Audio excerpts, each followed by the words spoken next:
What's goody? Hey man, today I'm here with y'all and we are talking about the three most disappointing teams in the NBA this season. This is my list, this isn't your list, so I don't care if you're hating, but let me tell you one thing that I did want to say. There are some teams that I thought about putting in this list. The Phoenix Suns, just because of how bad they've been, but I can't hate too much because we saw when Kevin Durant's there, they're good. Now, with some of these teams, it's like, oh, we've seen even with their players there, their ass, which is why they're on the list, and their injuries don't get any type of consideration, whereas injuries for a team like Phoenix, where when Kevin Durant plays, they're damn near unbeatable, those are the type of injuries where I'm going to give a little bit of leeway. So that's why you might not see some certain teams in here. But then another team that I really went back and forth to putting on this list was simply the Sacramento Kings, man. Sitting at 13 and 15, below 500. They play the Lakers tonight, and I think they'll beat the Lakers tonight, but they're sitting at below 500. This is a team that made a trade. They made a splash for DeMar DeRozan. They've got a positive point differential, but then you've got teams like the Lakers and you got teams like the Suns who have a negative point differential who have won more games. It doesn't make sense. I mean, even the Spurs have a negative 1.7 point differential. Guess what? They've won. They're above 500 while the Kings are 13 and 15. So the Kings are a very tough omission from this list. I will say that, but let's go ahead and get right into it, man, with my first team. This is an obvious one, the Philadelphia 76ers. The Philadelphia 76ers are a team that most of us, I believe, or at least I know, that I thought this team would be a top 3 to 4 team in the East coming into this year. For me, it was the top tier was Boston, but then the tier right below them, it was Philly, New York, and Milwaukee kind of was in that tier. And then it was like the Clevelands, the Orlandos, the Pacers, who the Pacers have been asked, but whatever. So like there are certain things that I thought this team was going to be able to do after making that splash to trade for Paul George that they just were never able to do. They haven't been good at all this season. They're sitting at 9 and 16 as things currently stand. They're the 11th seed in the East as things currently stand. And that may not sound like, oh, they're 9 and 16, yeah, blah, blah, blah. But this is a team that many people expected for like this to be the year that they make a conference finals run at the very least. This team has won less than half of their games. This team has a .36 winning percentage. They win 36% of their games. This team's not good, bro. Thought I heard something. This team is not good, bro. The team has a lot of problems. They cannot stay healthy. Tyrese Maxey's been hurt. Joel Embiid's been hurt. And Paul George has been hurt. But then also, on top of that, Paul George is having a terrible year, especially with his efficiency. I think he's shooting like 30-something% from 3 as we speak right now. And it's not high 30s. It's like 31, 32. It's a very low percentage from 3. He's not having a good year. Even when Joel Embiid is playing, he hasn't had too many good games. PG just had a 30-piece like a week or two ago. It was the first 30-piece of the season, but his averages are still terrible. He's averaging like 16. And like I said, it's on like 43% from the field and like 33% from 3, something like that. And then it's like when Embiid's playing, he hasn't been having too many great games either. Before he fractured his sinus or whatever, he wasn't having too many great games. A lot of those games where he was getting to like the 25, 30 point mark, it was because of a lot of free throws. His efficiency wasn't good, which you never like to see, especially from a 7-foot center who's your best player, who's an MVP caliber player. So Philly is just, I think, in my opinion, the most disappointing team in the NBA, and I'm pretty sure all of you would agree with me when I say that the Philadelphia 76ers are pretty much the most disappointing team in the NBA.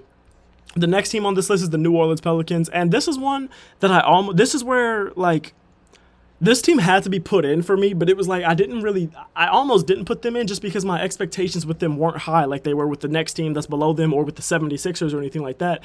But the reason that I put them on here and I did not put the Kings on here is because the expectations I have for them and the Kings were about the same. The Pelicans have underperformed more than the Kings have.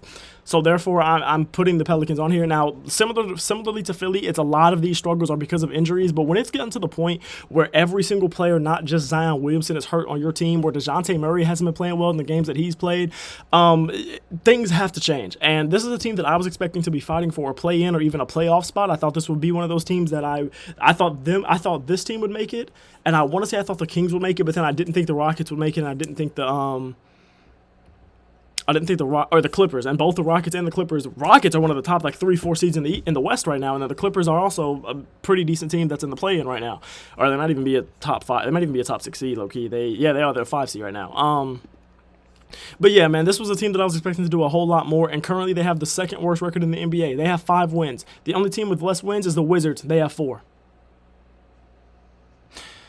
That can't happen. Now we've got reports coming out where people are talking about, where the team is talking about they're willing to trade everyone besides, who was it, like V's Messi, I don't know how to say his name. If V's Messi, I think it was Herb or Trey Murphy, it was one of those two, and then somebody else were the only people they weren't willing to trade, and it's like, it's that bad. Your team is that bad to the point where you're literally willing to trade Zion, Brandon Ingram, everybody on that roster, CJ, Herb Jones, like you're willing to trade everybody on that roster?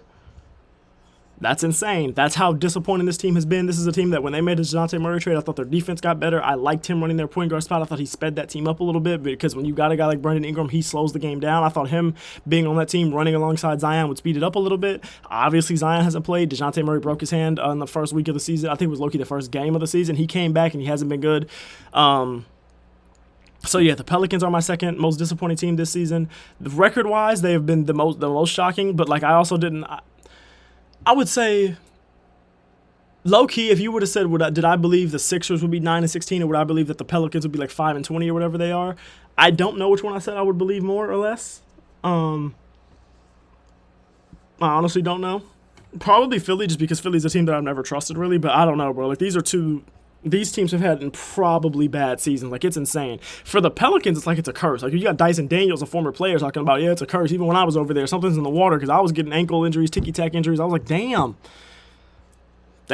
Anyways, the last team, and this is a team that this is a team that's on here, not because they're just so ass. It's just that I had higher expectations for them. This is a team that I had as a top 2 to 3 team in the West, and they're now a play-in team. They're like at the 8 or 9 seed right now. This is the Minnesota Timberwolves. They took almost a complete 180 from last year. Jaden McDaniels doesn't like he made the offensive leap that we expected him to. Literally, one of the few bright spots has been Anthony Edwards.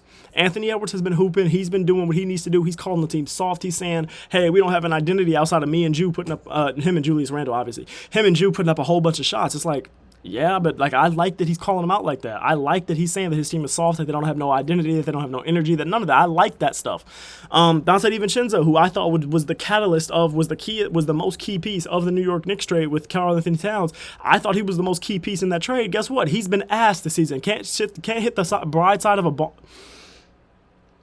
Can't hit the broadside of a barn is what I was trying to say. Like, the team's just not good. They're only 2 games above 500, I believe. And like I said, they are like the 8 or the 9 seed. They simply don't have any identity anymore. That defense that was like best in the league last year isn't that anymore. So their defense is more like mediocre. Their offense is more like mediocre. It's just, things haven't been great. And this is a team where it's like, yeah, you did save like the $10 million with Cat and everything like that. But it's like, is it worth it?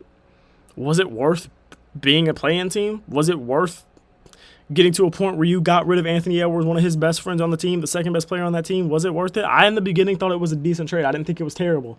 But as we sit here and look at it now, and a lot of this is because Donte DiVincenzo's been so ass, but a lot of this is also because when Cat's on the floor for New York, their offense is like the best in the league. And it's low-key, I don't think it's close either when he's on the court. Now, the defense sucks, but they're in the East. They don't have to be great at both at the moment. They'll figure it out. You know what I'm saying? Like, they got that great offense, and when their offense is hitting, you can't beat them. The problem is that offense doesn't always hit. But like that, like, I don't know, man. If I'm the Timberwolves ownership, I'm really thinking about that, saving that like 10, whatever it was. I think it was like $10 million on that Cat trade. I'm really thinking about that, like, damn, is it worth it? Because you're still a team that's super close to the second apron anyway. So, like, was it worth it? I don't know. But those are my 3 most disappointing teams in ball. Y'all are going to get a 3 most surprising, I guess, or like the 3... Not the 3 best, but like, yeah, the 3 teams in basketball that have like overperformed, that did more than what I thought they would do. I'm sure y'all can guess who some of those teams will be. But yeah, those are my 3 most disappointing teams. I love y'all. I appreciate y'all. Thank you for watching. And please don't forget to like, comment, subscribe. Helps me out a ton. And I'm really trying to grow a channel, trying to grow a community. I want y'all to type in the comment section. Hit me up on Twitter. Let me know what y'all want to see. Let me know what I should be doing. All right. Thank you for watching.